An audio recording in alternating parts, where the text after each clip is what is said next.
ಎಲ್ಲರಿಗೂ ನಮಸ್ಕಾರ. ಇವತ್ತು ಬೇಳೆ ಸಾರು ಮಾಡುವ ವಿಧಾನವನ್ನು ತೋರಿಸ್ತಾ ಇದ್ದೀನಿ. ಇಲ್ಲಿ 2 ಆನಿಯನ್ನು, ಸ್ಮಾಲ್ ಆನಿಯನ್ನು ಕಟ್ ಮಾಡಿಟ್ಟಿದ್ದೀನಿ. ಒಂದು 10 ಗಾರ್ಲಿಕ್ ಕ್ಲವ್ ಇಟ್ಟಿದ್ದೀನಿ. 2 ಸ್ಪೂನ್ ಧನಿಯಾ, 1 ಸ್ಪೂನ್ ಜೀರಾ, ಒಂದು 10-12 ಕಾಳು ಮೆಣಸು, ಚಕ್ಕೆ, ಒಂದು 4 ಲವಂಗ ಮತ್ತು ಒಂದು 8 ಬ್ಯಾಡಗಿ ಮೆಣಸಿನ್ಕಾಯಿನ ಮುರಿದಿಟ್ಟಿದ್ದೀನಿ. 1 ಸ್ಪೂನು ಗಸಗಸೆ.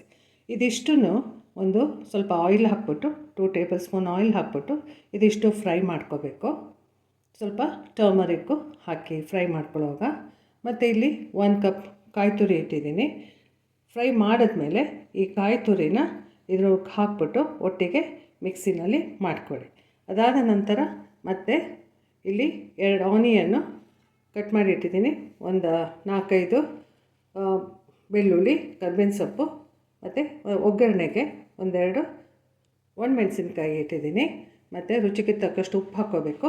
ಒಗ್ಗರಣೆಗೆ ಬೇಕಾಗುವಂತಹ ಸಾಸಿವೆ, ಜೀರಿಗೆ, ಅರಶಿನ ಇಟ್ಟಿದ್ದೀವಿ. ಮೇಯ್ನಾಗಿ ಇಲ್ಲಿ ಬೇಕಾಗಿರೋದು ಇಲ್ಲಿ 300 ಗ್ರಾಮು ಇದ್ಕಿದ ಕಾಳನ್ನ ತೊಗೊಂಡಿದ್ದೀನಿ. ಇದು ಹಸಿ ವಾಸನೆ ಬರಬಾರ್ದು, ಅದಕ್ಕೋಸ್ಕರ ಇದನ್ನು 1-2 ಸಲ ನೀರಲ್ಲಿ ತೊಳ್ಕೊಂಡು ಅದಾದಮೇಲೆ 1 ಕಪ್ ಬಿಸಿನೀರು ಹಾಕ್ಬಿಟ್ಟು ಅದನ್ನು ಕೂಡ ಚೆನ್ನಾಗಿ ತೊಳ್ಕೊಂಡು ಇಲ್ಲಿ ರೆಡಿ ಇಟ್ಕೊಳ್ಳಿ. ಇದಿಷ್ಟು ಬೇಳೆ ಸಾರು ಮಾಡುವ ವಿಧಾನವನ್ನು ಕೂಡ ಸ್ವಲ್ಪ ತೋರಿಸ್ಕೊಡ್ತೀನಿ. ಇಷ್ಟು ಬೇಕಾಗಿರುವಂತಹ ಪದಾರ್ಥಗಳು.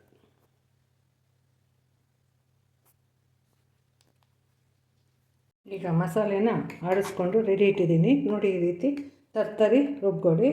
ಈ ಬ್ಯಾಡಗಿ ಮೆಣಸಿನ್ಕಾಯಿ ಹಾಕ್ತಾಗಲೇ ಈ ಕಲರ್ ಬರೋದು. ನಿಮಗೆ ಬ್ಯಾಡಗಿ ಮೆಣಸಿನ್ಕಾಯಿ ಇರಲಿಲ್ಲ ಅಂದರೆ ಬ್ಯಾಡಗಿ ಖಾರದ ಪುಡಿ ಹಾಕಿ. ಯಾವುದೇ ಕಾರಣಕ್ಕೂ ಸಾರಿನ ಖಾರದ ಪುಡಿ ಹಾಕಬೇಡಿ, ಆವಾಗ ಬಣ್ಣ ಬೇರೆ ಥರ ಬರುತ್ತೆ. ಇದು ಈ ರೀತಿ ಮಾಡಿದಾಗ ಚೆನ್ನಾಗಿರುತ್ತೆ. ಈಗ ಒಂದು ಕುಕ್ಕರಲ್ಲಿ ಮತ್ತು ನಾನು ಒಂದು 2 ಸ್ಪೂನಷ್ಟು ಎಣ್ಣೆ ಹಾಕಿದ್ದೀನಿ. ಇದನ್ನು ಒಗ್ಗರಣೆ ಹಾಕ್ಕೊಳ್ತಾ ಇದ್ದೀನಿ. ಈಗ ಸಾಸಿವೆ ಹಾಕಿದ್ದೀನಿ ಮತ್ತು 1 ಸ್ಪೂನ್ ಜೀರಿಗೆ ಮತ್ತು ಮೊದಲೇ ತಿಳಿಸ್ದಂಗೆ ನಾನು ಈಗ ಈರುಳ್ಳಿ, ಕರ್ಬೇವಿನ ಸೊಪ್ಪು, 1-2 ಬೆಳ್ಳುಳ್ಳಿ ಹೆಸರು, ಒಣಮೆಣಸಿನ್ಕಾಯಿ ಈ ಥರ ಹಾಕಿ ಇದನ್ನು ಒಗ್ಗರಣೆಗೆ ಹಾಕ್ಕೊಳ್ತಾ ಇದ್ದೀನಿ. ನಾನು ಕುಕ್ಕರಲ್ಲೇ ಮಾಡ್ತೀನಿ, ಬೇಗ ಆರಿಸ್ಬಿಟ್ರೆ ಆಯಿತು. ಒಂದು ವಿಸಿಲ್ ಬಂದ ತಕ್ಷಣ ಆರಿಸ್ಬಿಟ್ಟು ಆಮೇಲೆ ಹಬೆ ಬಿಟ್ಬಿಡಿ. ಈ ಥರ ಒಂದು ಒಗ್ಗರಣೆ ಹಾಕ್ಕೊಂಡು ಇದಕ್ಕೆ ಒಂಚೂರು ಟರ್ಮರಿಕ್ ಪೌಡರ್, ಅರಿಶಿನ, 1/4 ಸ್ಪೂನಷ್ಟು ಟರ್ಮರಿಕ್ ಪೌಡರ್ ಹಾಕೊಳ್ಳಿ. ಭಾಳ ಚೆನ್ನಾಗಿರುತ್ತೆ. ಇದೆಲ್ಲ ಫ್ರೆಶ್ ಮಸಾಲೆ ಹಾಕ್ದಾಗಲೇ ಬೇಳೆ ಸಾರು ಅಷ್ಟು ಚೆನ್ನಾಗಿ ಆಗುತ್ತೆ. ಮತ್ತು ಆರೋಮ್ಯಾಟಿಕ್ ಸ್ಮೆಲ್ಲು ಅಷ್ಟು ಘಮ ಘಮ ಅಂತ ತುಂಬ ಚೆನ್ನಾಗಿ ಸುವಾಸನೆ ಕೂಡ ಚೆನ್ನಾಗಿರುತ್ತೆ ಸಾರ್ದು. ಮತ್ತು ಮೊದಲೇ ತಿಳಿಸ್ದಂಗೆ ಇದು ಅವರೆಕಾಳನ್ನ ನಾನು ಬಿಸಿನೀರಲ್ಲಿ ತೊಳೆದು ಎಲ್ಲ ಇಟ್ಟಿದ್ದೀನಿ. ಇದನ್ನು ಕೂಡ ಸ್ವಲ್ಪ ಎಣ್ಣೆನಲ್ಲಿ ಈ ರೀತಿ ಬಾಡಿಸ್ತೀವಿ. ಈರುಳ್ಳಿ ಜೊತೆ ಇದೊಂದು ಚೂರು ಬಾಡಿರುತ್ತೆ. ಬಿಸಿನೀರಲ್ಲಿ ತೊಳೆದಿರೋದ್ರಿಂದ ಸ್ವಲ್ಪ 1-2 ನಿಮಿಷ ಈ ರೀತಿ ಮಾಡಿಕೊಂಡ್ರೆ ಸಾಕಾಗುತ್ತೆ.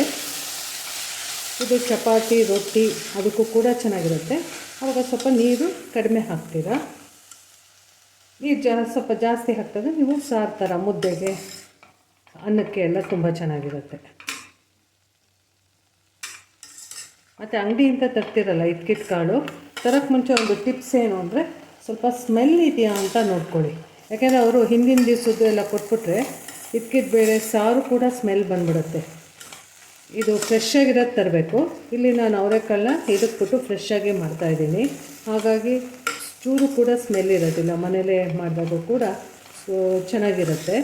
ಆಗೆಲ್ಲ ಟೈಮ್ ಇಲ್ಲ ಅಂತಂದವರು ಬೇಳೆ ಈ ಸೀಸನಲ್ಲಂತೂ ಎಲ್ಲ ಕಡೆ ಸಿಗುತ್ತೆ. ಆದರೆ ಸ್ಮೆಲ್ ಇದೆಯಾ ಅಂತ ನೋಡಿಬಿಟ್ಟು ಆಮೇಲೆ ನೀವು ತೊಗೊಳ್ಬೇಕಾಗತ್ತೆ.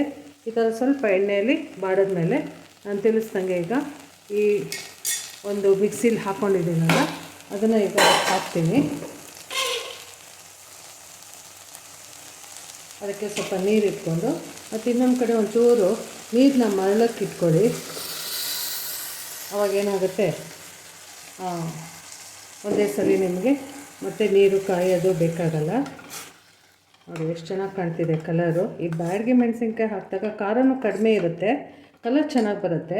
ಆಮೇಲೆ ಮೆಣಸು ಕಾಳು ಹಾಕಿರ್ತೀವಲ್ಲ ಅದು ಫ್ರೆಶ್ಶಾಗಿ ನಿಮಗೆ ಫ್ರೆಶ್ಶಾಗಿರುತ್ತೆ ಮತ್ತು ತುಂಬ ಚೆನ್ನಾಗಿ ಫ್ಲೇವರು ಕೂಡ ತುಂಬ ಚೆನ್ನಾಗಿ ಬರುತ್ತೆ.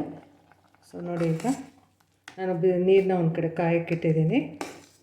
ಕಾಯ್ತಾ ಇರೋ ನೀರನ್ನೇ ಕೂಡ ಇದಕ್ಕೆ ಹಾಕಿದ್ದೀನಿ. ಸ್ವಲ್ಪ ಗಟ್ಟಿಗೆ ಮಾಡಿದ್ರೆ ನೀವು ಚಪಾತಿ ರೊಟ್ಟಿಗೆಲ್ಲ ಉಪಯೋಗಿಸ್ಬೋದು.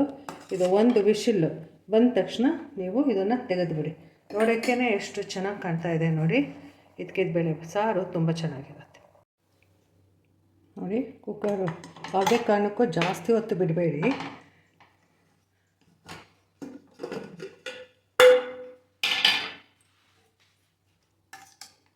ನೋಡಿ, ಈಗ ಕ್ಲೀನಾಗಿ ಹದವಾಗಿದೆ. ಜಾಸ್ತಿನೂ ಬೆಂದಿಲ್ಲ. ಅವರೆಕಾಳು ಈ ಥರ ಇರಬೇಕು. ಅವರೆಬೇಳೆ ತುಂಬಾ ಬೇಯಬಾರ್ದು. ಮತ್ತು ಹಾಗೆ ಬಾಣಲಿಲೂ ಕೂಡ ಮಾಡ್ಕೋಬೋದು. ಅದು ಸ್ವಲ್ಪ ಜಾಸ್ತಿ ಹೊತ್ತು ತೊಗೊಳುತ್ತೆ. ನೀವು ಶಬ್ದ ಇನ್ನೇನು ಬಂತು ಅಂದಾಗಲೂ ಆರಿಸ್ಬೋದು, ಅಥವಾ ಆರಿಸಿದ ತಕ್ಷಣ ಮತ್ತೆ ಹಬೆ ತೆಗೆದ್ರೆ ಹೀಗೆ ಕರೆಕ್ಟಾಗಿ ಚೆನ್ನಾಗಿ ಆಗಿದೆ.